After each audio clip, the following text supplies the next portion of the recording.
Hi everyone, in this video I'll share my thoughts on the all-new Suzuki VStrom SX 250 after having ridden it for a short duration. Just like my previous video about the RC200, I would like to mention that this is not a full review, rather a first ride impression of the bike, and I won't dedicate an entire section for the specification of the bike. This is one of the most anticipated videos by the viewers and by me, to be honest.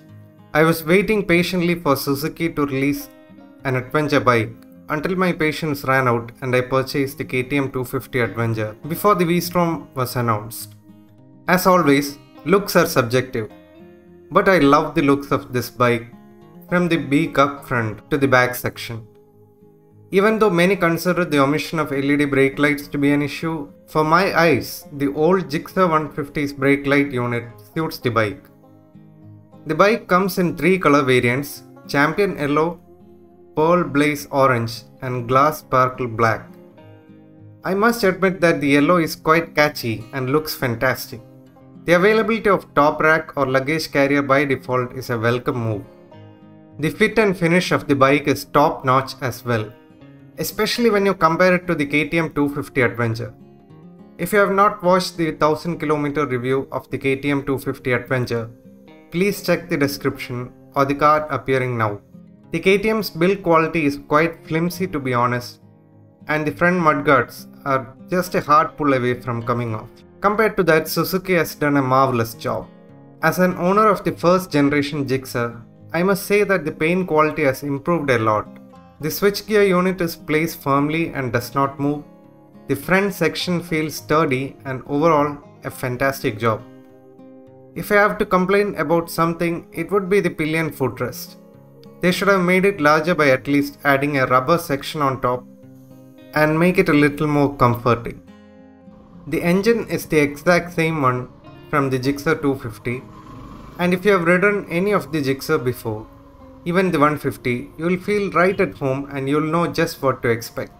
And what you get is a buttery smooth engine that likes to accelerate linearly and respond to throttle response without shyness. Even the riding dynamics feel the same. Even though the bike has grown taller, I adapted to the bike so easily when I compare it to the KTM 250 Adventure because it does require some getting used to. I think wind blast will be minimal, but I can't affirm so because I could not take the bike to highway. There are no vibrations of any kind on the body, the foot pegs and the handlebars. A far cry for the KTM. This encourages you to ride the bike with absolute delight and happily wear a grin on your face. The handling is really good as well, but be wary of pushing it in corners until you understand the dynamics of the bike. In my short ride, I did not face any kind of heating issues and felt no heat on the legs whatsoever.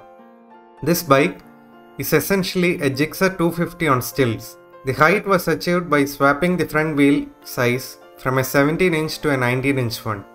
The tires are also stubbier than the one on the Gixxer. These attributes to a ground clearance of 205mm and the seat height is 835mm. This translates to a friendly seat height for many Indians. Now, if you're tall, the story is different. While placing your foot down, you won't feel that the seat height is lower.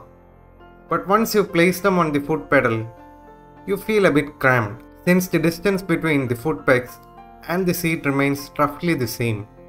Since the foot pegs are set slightly forward, it is marginally better than the Gixxer, but only marginally, and due to this, I have a gripe with the otherwise fantastic seat on offer.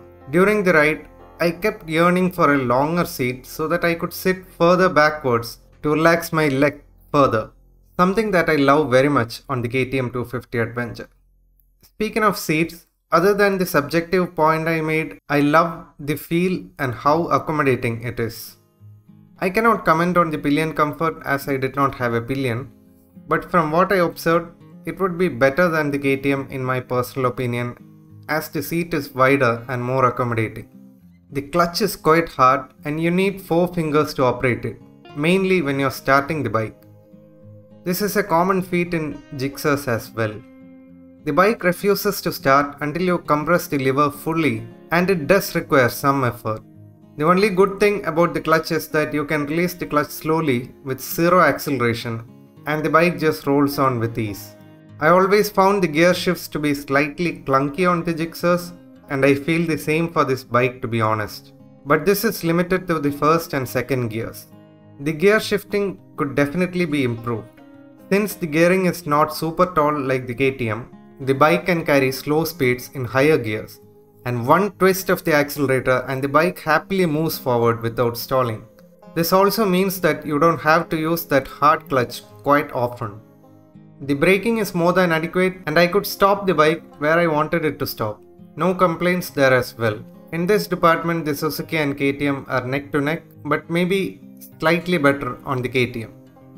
There seemed to be a general consensus around the internet that Suzuki did not intend this motorcycle to be an adventure one.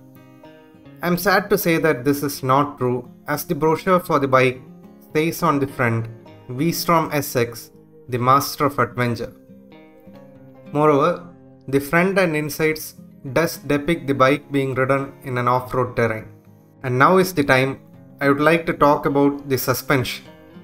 I wished a million times that Suzuki offered more suspension travel. I considered myself a test dummy and ran into broken patches on purpose.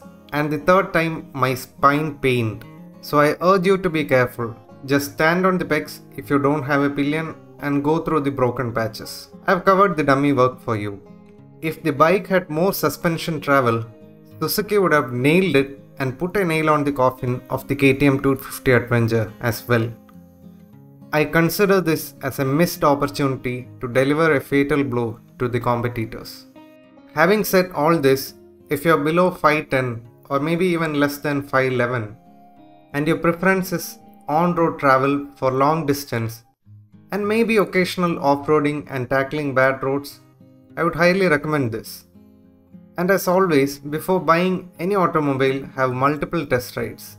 Be shameless and visit the showroom till you are convinced. Now if you ask me if I regret buying the KTM 250 Adventure, I have zero regrets for three main reasons. The longer suspension travel, which instills confidence to explore the unexplored. The seat height for the KTM, which is a personal delight for me.